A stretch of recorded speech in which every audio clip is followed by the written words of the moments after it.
Hello dear student, welcome to my channels Botany in Easy Way. Today we will discuss about Saccharomyces cerevisiae. Saccharomyces cerevisiae का जो life cycle है वो 3 type का है। तो आज हम सबसे पहले टाइप पढ़ने जा रहे हैं। 3 टाइप कौन सी है? एक हैप्लोबायोटिक, डिप्लोबायोटिक एंड हैप्लोडिप्लोबायोटिक। तो सबसे पहले हम एक उसका लाइफ साइकिल पढ़ने जा रहे हैं, हैप्लोबायोटिक लाइफ साइकिल। तो हैप्लोबायोटिक लाइफ साइकिल जो है यीस्ट का, वो हमें किस स्पीशीज़ में मिलता है? यीस्ट की वो मिलता है हमें सैक्रोमाइसिस और ऑक्टोस्पोरस। ये एक होमोथैलिक यीस्ट होता है और इसमें हम देखते हैं 2 तरह की फेसेस देखते हैं, एक डिप्लॉयड फेस, एक देखते हैं हैप्लॉयड फेस। लेकिन हमने इसका नाम क्या बोला है? हैप्लोबायोटिक लाइफ साइकिल। इसका मतलब क्या है कि इसमें जो हैप्लॉयड फेस होगी वो डोमिनेंट फेस होगी और जो डिप्लॉयड फेस है वो शॉर्ट फेस है, वो थोड़े टाइम के लिए होगी। तो डिप्लॉयड फेस जो होती है वो शॉर्ट फेस होती है और उसको सिर्फ और सिर्फ जाइगोट ही होता है जो रिप्रेजेंट करता है। जाइगोट एक तरह से एस्कस की तरह फंक्शन करता है जिसमें म्योसिस होती है, उसके बाद कैरियोगैमी होती है। तो ये इतनी सी फेस जो है वो डिप्लॉयड फेस है। नेक्स्ट आती है हैप्लॉयड फेस। हैप्लॉयड फेस जो आती है वो सोमैटिक सेल्स जो होते हैं वो रिप्रेजेंट करते हैं उसको। मतलब हैप्लॉयड फेस में सोमैटिक सेल्स आते हैं, वो अपना साइज़ इंक्रीज़ करते हैं, देन उसके बाद वो अपने साथ वाले सेल्स को प्रोड्यूस करते हैं बाय द वेजिटेटिवली डिवीज़न। वो कैसे करते हैं? बाय फिशन के थ्रू, ठीक है। और सोमैटिक सेल्स जो होते हैं वो गैमीटिंगिया की तरह एक्ट करते हैं। देन सेक्सुअल, इसमें आता है सबसे पहले जो सेक्सुअल रिप्रोडक्शन हो रही है वो किस में होगी? जो हमने सोमैटिक सेल्स पढ़े। देखो अब जाइगोट में तो सेक्सुअल रिप्रोडक्शन होने से रही है, तो जो डिप्लॉयड फेस है उसमें थोड़ी सेक्सुअल रिप्रोडक्शन होगी कि इसमें हैप्लॉयड फेस में। तो हैप्लॉयड फेस में कौन से आते हैं? Somatic cell. तो क्या होगा? 2 सोमैटिक सिस्टर सेल्स होंगे, वो आपस के एक दूसरे के कांटेक्ट में आते हैं। तो सबसे पहली बात की सोमैटिक सेल्स आते कहाँ से? सोमैटिक सिस्टर सेल जो होते हैं वो फिशन के थ्रू डेवलप होते हैं और वो एक दूसरे के कांटेक्ट में आते हैं। तो उसके बाद एक बीक प्रोड्यूस करते हैं। उस बीक, वो बीक कैसी होती है? वो होती है प्रोट्यूबरेंस की तरह होती है। मतलब कि 2 सेल्स के बीच वाला रीजन जो होता है उसको प्रोट्यूबरेंस हम बोल सकते हैं। मतलब जो कांटेक्ट के लिए, जो कांटेक्ट से बनता है रीजन डेवलप होता है।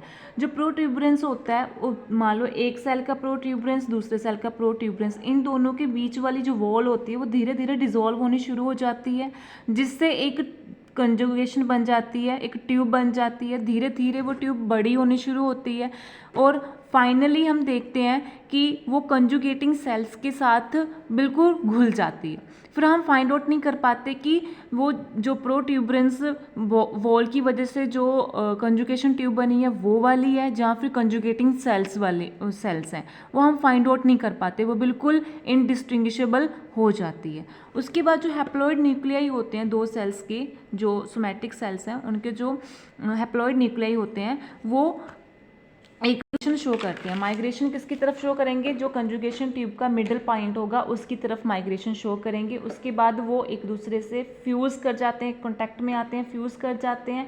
देन वो क्या प्रोड्यूस करते हैं? डिप्लॉयड सिनकैरियंस प्रोड्यूस करते हैं। उसके बाद जो 2 कंजुगेटिंग सेल्स होते हैं, जब एक और तरह से पूछा जाए कि जाइगोट हम किसे बोलेंगे, तो जाइगोट किसे बोलेंगे? जो 2 कंजुगेटिंग सेल्स होंगे वो जब कंजुगेटिंग ट्यूब के साथ होंगे, मतलब 2 कंजुगेटिंग सेल विद कंजुगेटिंग ट्यूब, फिर हम उसको बोलेंगे जाइगोट। और ये जाइगोट किसकी तरह फंक्शन कर रहा था? एस्कस की तरह। पहले बताया मैंने, एस्कस की तरह फंक्शन कर रहा है। ये एक तरह से डिप्लॉयड, इसमें आपको डिप्लॉयड न्यूक्लियस मिलेगा क्योंकि यहाँ पे फ्यूजन हुई है। तो हैप्लॉयड दोनों मिलकर क्या बना दिया उन्होंने? डिप्लॉयड न्यूक्लियस बना दिया। फिर उस डिप्लॉयड न्यूक्लियस में होती है म्योसिस। म्योसिस से क्या प्रोडक्ट प्रोड्यूस होता है? हैप्लॉयड सेल प्रोड्यूस होते हैं। हैप्लॉयड, तो यहाँ पे न्यूक्लियस है, डिप्लॉयड न्यूक्लियस, म्योसिस होगी तो हैप्लॉयड न्यूक्लियस बनेंगे।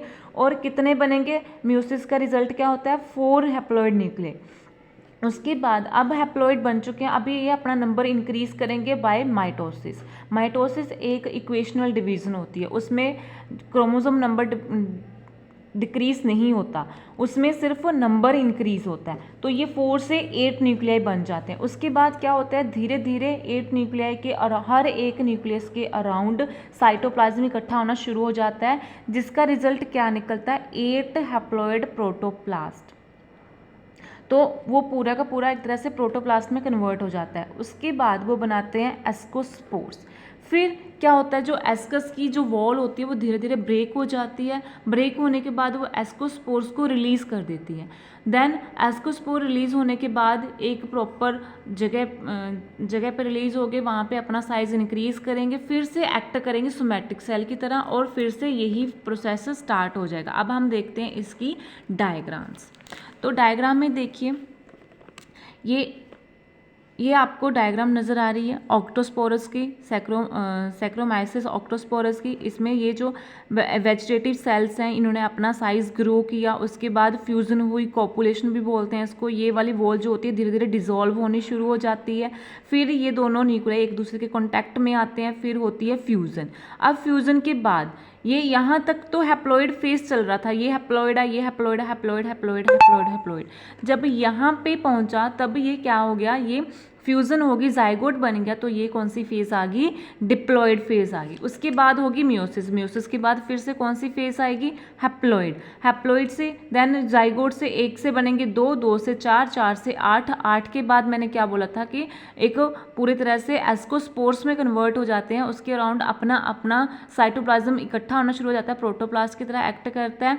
उसके बाद ये वाली जो एस्कस की वॉल होती है वो ब्रेक हो जाती है, ब्रेक होने के बाद फिर से ये बाहर इस एस्कस से बाहर आ जाते हैं, फिर से अपने आप को ग्रो करते हैं और फिर से वो यही प्रोसेस स्टार्ट कर देते हैं। यहाँ पे आपने एक ध्यान दिया होगा कि जाइगोट की इतनी सी फेज़ है, डिप्लो फेज़, ठीक है। तो डिप्लॉइड फेज़ जो होती है वो शॉर्ट फेज़ है इसमें, और हैप्लॉइड फेज़ जो है वो लॉन्ग फेज़ है।